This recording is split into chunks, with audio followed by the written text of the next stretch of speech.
Tired of creating orders in Salesforce only to realize you missed a required field? Here's the exact 9-step process to get it right every time. I've spent enough time hunting for the correct fields and settings myself to know how frustrating it is when you click Save only to get hit with an error. Or worse, you think everything's fine and later find out the order is incomplete. Let's fix that right now. We'll start from the Order tab, then walk through each field: type, status, addresses, dates, and save. Let's go. All right, first thing first. Open up your Salesforce and click on the Order tab in the navigation bar at the top. This will bring you to the list view of all your existing orders.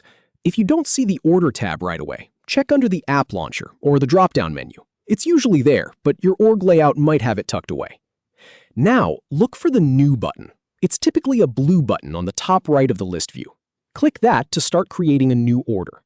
This opens up the order creation form where the magic happens. Here we go. The first field you'll see is order type. This is one of those fields that can make or break your record if you get it wrong. In my experience, people skip this or leave it as default, then wonder why their reports don't filter correctly. Click the drop-down and select the right type for your order. Is it a standard sale, a replacement, or a return? Pick the one that matches your business process.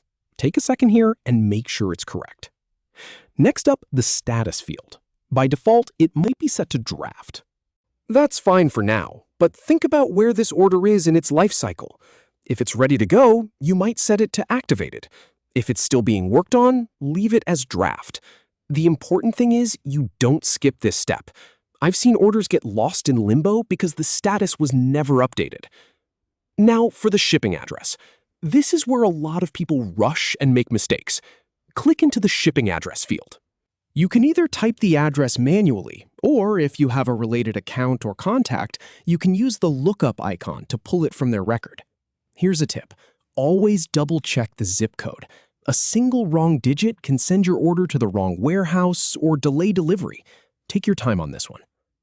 Scroll down a bit to the order start date. This tells Salesforce and your team when the order is expected to begin. Click the calendar icon and pick the date. In my experience, setting this accurately helps with forecasting and scheduling.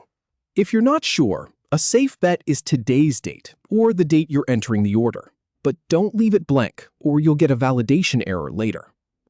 Next, Customer Authorized By.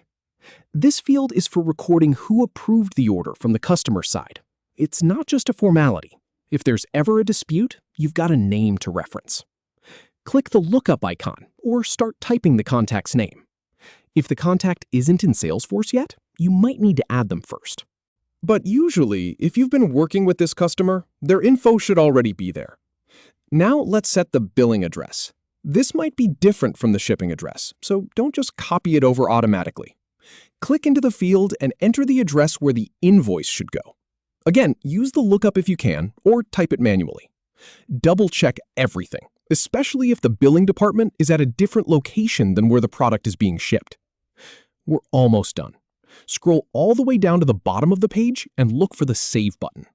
It's usually on the top right or bottom right, depending on your Salesforce theme. Click it.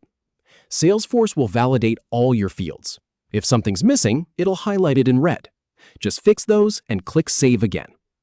In my experience, this first save might take a second as the system processes everything. And that's it. You've created an order in Salesforce without the fuss.